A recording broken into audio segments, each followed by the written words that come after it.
Salut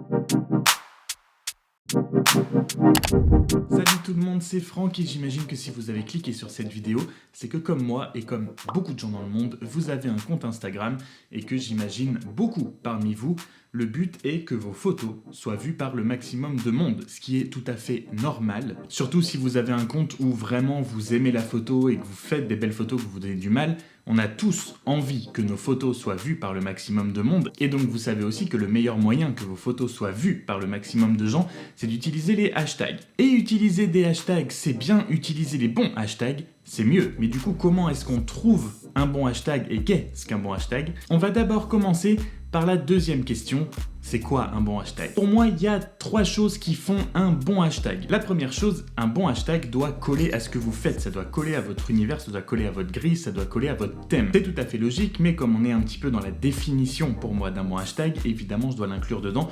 Donc si vous faites par exemple de la photo de paysage, vous n'allez pas inclure le hashtag portrait ou le hashtag modèle ou le hashtag je ne sais quoi fashion, bref, n'importe quoi qui n'est pas en relation avec ce que vous faites. Et ça va un petit peu avec la deuxième chose, c'est qu'un bon hashtag ne doit pas être trop généraliste. On a assez de choix de hashtags pour éviter le genre de choses hashtag today, hashtag girl, hashtag boy. Voilà, le genre de hashtag qui ne veut absolument rien dire, qui n'est pas du tout spécifique, qui ne va absolument rien dire ni donner de précision sur ce que vous faites. Si vous allez sur ce genre de hashtag, vous vous attendez à trouver tout et n'importe quoi et vous faites sûrement pas tout et n'importe quoi. Donc oui, évitons les hashtags comme today, comme weekend, comme TGIF, comme ce genre de choses.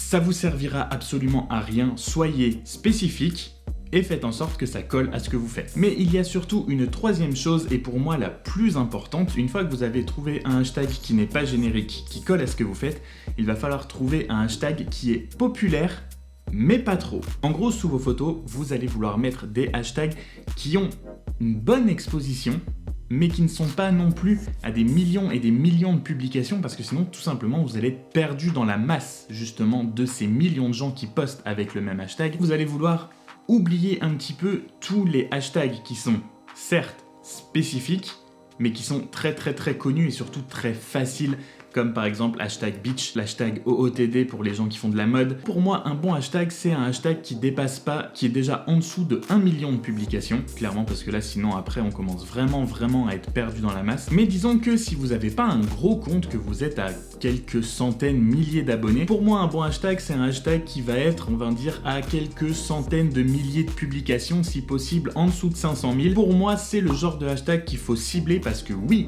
il y a du monde, non, il y en a pas trop. Vous allez pouvoir toucher une grosse audience sans qu'elle soit non plus énorme et qu'il y ait des photos postées toutes les 3 secondes avec ce hashtag, et du coup vous allez pouvoir peut-être ressortir un petit peu plus facilement. Donc pour finir un petit peu cette définition, si on résume, un bon hashtag, c'est un hashtag qui n'est pas générique, qui veut tout et rien dire, un hashtag qui est spécifique à ce que vous faites mais qui n'est pas non plus trop global, et enfin un hashtag avec une audience assez grosse, mais pas non plus énorme. Et du coup, là, vous allez me dire, oui, c'est bien beau, mais comment on les trouve, ces fameux hashtags?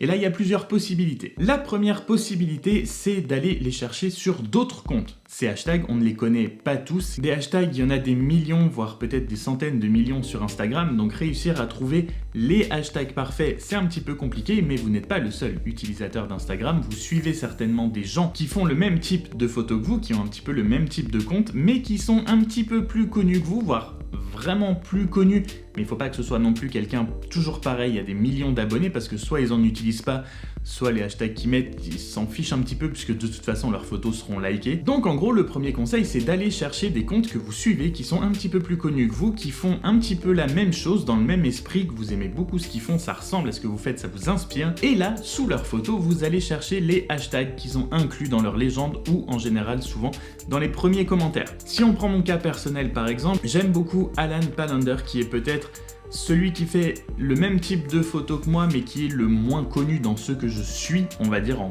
termes de gens connus sur Instagram. Et donc vous prenez une photo que vous trouvez vraiment très jolie, vous allez sur cette photo, vous regardez soit la légende, soit les commentaires, et vous finirez par trouver les hashtags que cette personne a utilisés sous ses photos. Et là, il vous suffit d'ouvrir vos notes sur votre téléphone, par exemple, et de noter tout simplement les hashtags que la personne a utilisés sous sa photo qui ressemble à ce que vous faites et qui donc logiquement devrait être adapté à vos photos aussi. Toujours dans le même style, n'hésitez pas aussi à aller voir des gens qui sont, pour un petit peu compléter ça et être un petit peu plus peut-être spécifique et précis dans votre recherche, n'hésitez pas à aller sur des comptes que vous suivez, toujours pareil, qui font la même chose que vous, mais qui sont vraiment juste un tout petit peu plus connus que vous. Puisque ces gens ont un petit peu plus d'abonnés que vous, un petit peu dans le même thème, dans la même veine que ce que vous faites, il y a de fortes chances qu'ils utilisent des hashtags différents des vôtres, mais si ça marche pour eux, il n'y a pas de raison que ça marche pas pour vous. Donc du coup, pareil, dans mon cas, j'aime beaucoup les photos que fait Louis, je le suis depuis longtemps. Il fait des très belles photos dans le style urbain comme moi, un petit peu différent parce que lui c'est un petit peu plus dark, vraiment un petit peu plus urbain et un peu plus la nuit, mais il fait vraiment des très belles photos. Je vous invite fortement à le suivre. Et du coup, pareil, vous allez sur les photos, vous regardez les hashtags qui sont utilisés, vous en trouverez certainement que vous ne connaissiez pas. N'hésitez pas à les noter aussi et à essayer de les réutiliser sous vos photos. Mais donc voilà, premier conseil, vous allez suivre des comptes de gens qui font un peu la même chose que vous pour trouver de l'inspiration. Pas de raison de ne pas prendre de l'inspiration dans leur hashtag non plus. Et enfin, deuxième méthode pour trouver vos hashtags avec de l'audience, mais pas trop quand même, et personnellement c'est vraiment celle que je préfère parce que du coup ça permet vraiment de découvrir plein de choses et en même temps de découvrir plein de photos au passage, c'est d'utiliser la recherche de hashtags. Rendez-vous donc dans votre petite loupe, dans votre Instagram, dans la rubrique hashtag, et là vous allez commencer par taper un terme générique. Par exemple, nous sommes en été, vous allez peut-être partir en vacances, n'hésitez pas à me dire où en commentaire, les voyages ça m'intéresse toujours. Bref, vous allez peut-être partir en vacances, sûrement beaucoup d'entre vous à la plage.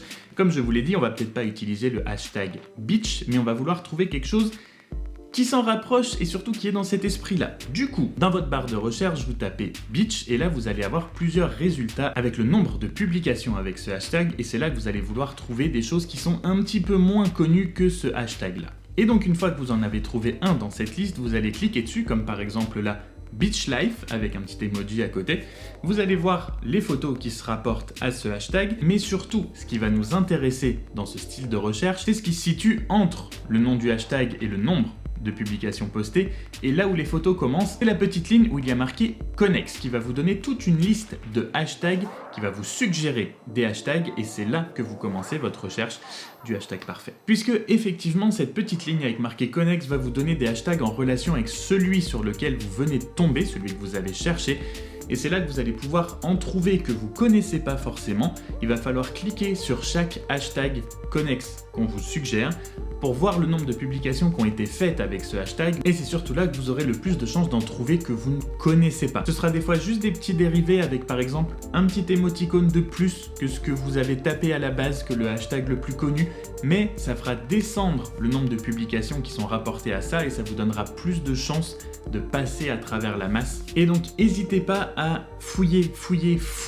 dans cette petite ligne Connex jusqu'à temps que vous trouviez les bons hashtags, et une fois que vous en avez plein, donc voilà, passez beaucoup de temps à scroller et à regarder cette petite ligne Connex, et une fois que vous avez trouvé plein de hashtags qui vous conviennent, qui remplissent tous les critères qu'on a cités précédemment, faites-en une liste. Et logiquement avec tout ça, vous devriez voir que vous allez toucher plus de personnes, ça vous apportera un petit peu de diversité dans les gens qui vont venir voir aussi vos photos. N'hésitez pas à faire ce type de recherche et à inclure différents hashtags grâce à vos deux méthodes que je vous ai données sous vos photos.